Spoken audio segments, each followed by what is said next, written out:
The year was 1978, and all seemed perfect in the world. Well, at least in my world. But for some, that year didn't end well, which is what you're going to find out in this story. I'm the Saipan sailor, and you are going on a trip with me around the world in 70 days.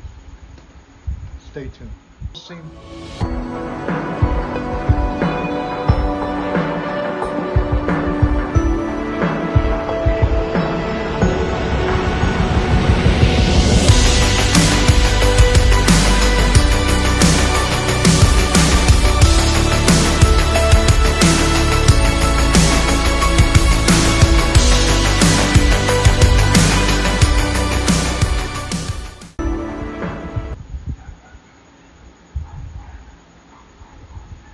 The 70s.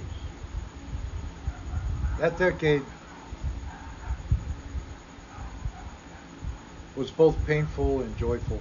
Painful in the beginning for me, and rather joyful towards the end. But that year in 78, the early summer, late spring, I was hanging out with my father, and we were living in a little town in Michigan called Algonac.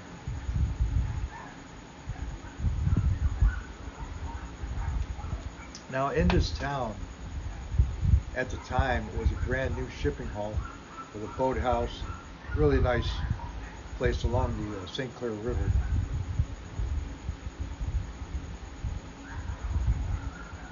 And I had just gotten out of school from taking a 3-month course,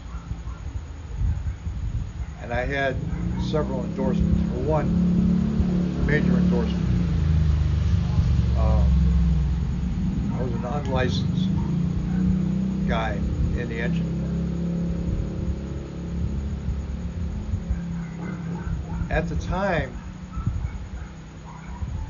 around May, I think it was, there was a ship in Montreal, and I believe it was loading up cargo there, though I don't know what, probably grain, I don't know. And I don't know where it was bound for to discharge the cargo. And my memory is very unclear. I had to do some homework, and there still might be some holes in the story. This is quite a long time ago.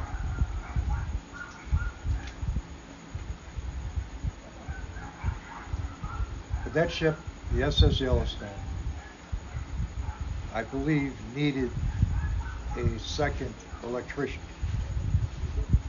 Those old ships, those boom ships, they were old steamships. That particular one was built in 1918. Can you believe it? It's still running like 60 years later.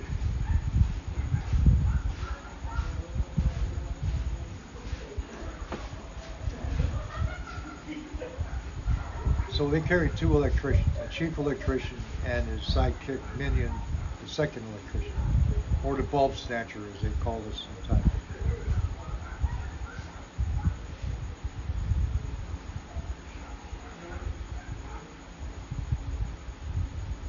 I was asked if I wanted the job. Now, again, I'm not sure that it was the Yellowstone. I can't really remember, but back then I swore up and down that it was a ship. I was nervous. I didn't want to take the job, I was afraid I wasn't going to be up to it. So I turned it down.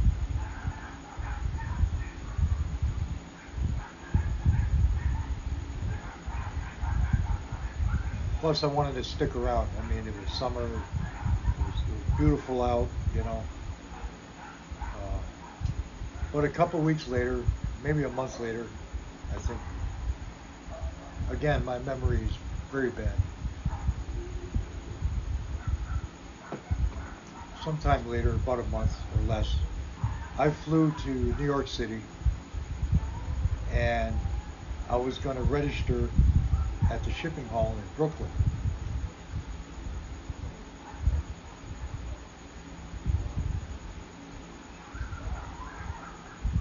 when I got to New York, took a cab into Manhattan, downtown Manhattan, at Battery Park, uh, and I checked into a place called the Siemens Church Institute.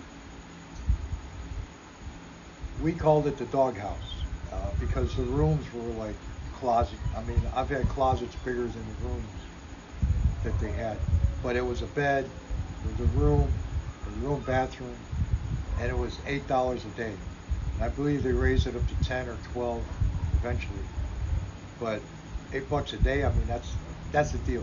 And they had a view of the Statue of Liberty. It was a really beautiful view.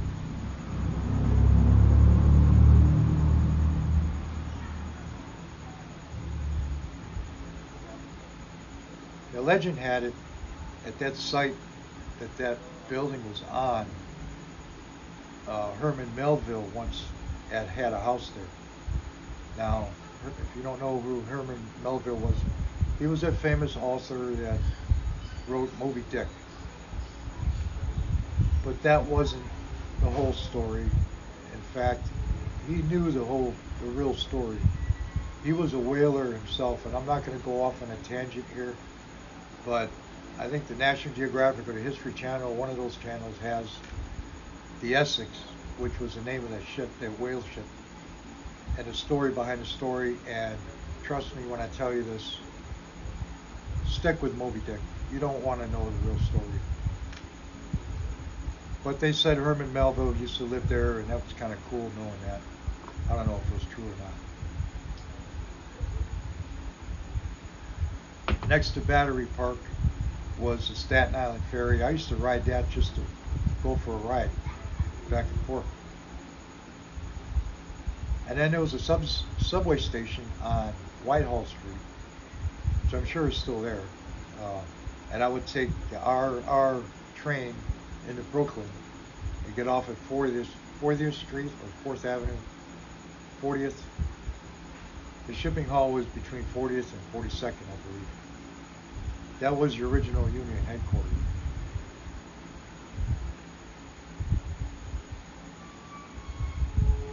Pretty big building. So I registered and hung around, I guess, I don't know, maybe a week or so. And another second electrician's job came up on a ship with the same company called the SS Mohawk. But that ship had already crossed the Atlantic, and it was getting near the Gibraltar Straits. So I took the job. I figured it's a fly out, okay? If I screw something up, what are they gonna do? Fly me home? I doubt it. Before I left, when the union gave me my shipping card, they said, go to this address and talk to this guy. They had his name and the address down. He's with the company, he wants to talk to you. I said, all right.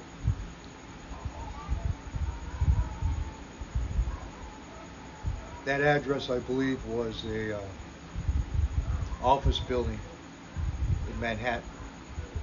So I went there, went to the guy's office, sat down and talked with him, and he was kind of jovial, you know. He said, oh, thanks for taking the job, they really need you out there, and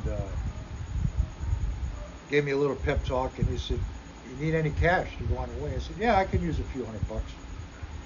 So he gave me some money, and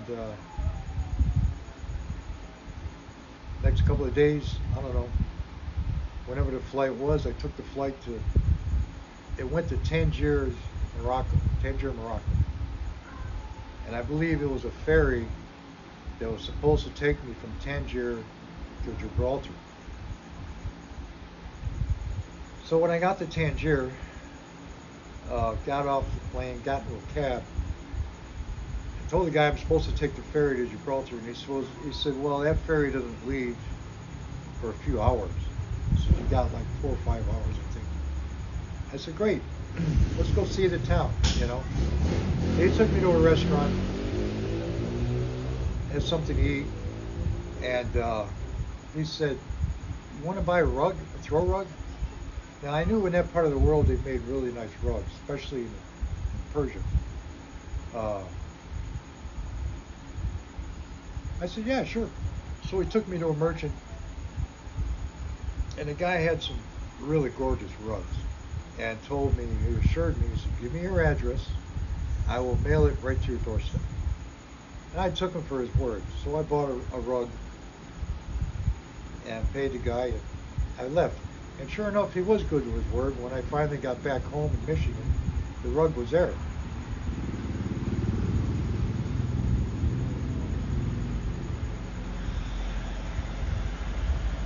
So after my tour of the town, it was getting close enough time to catch the ferry, so he dropped me off.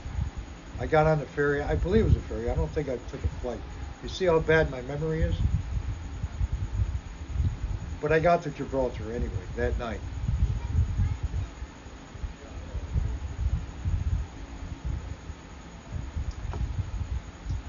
Went to a hotel, got a room for the night.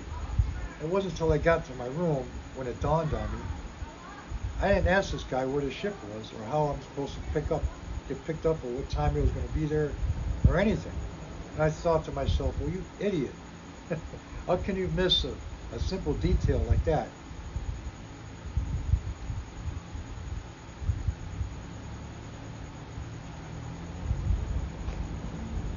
I was 18 years old at the time.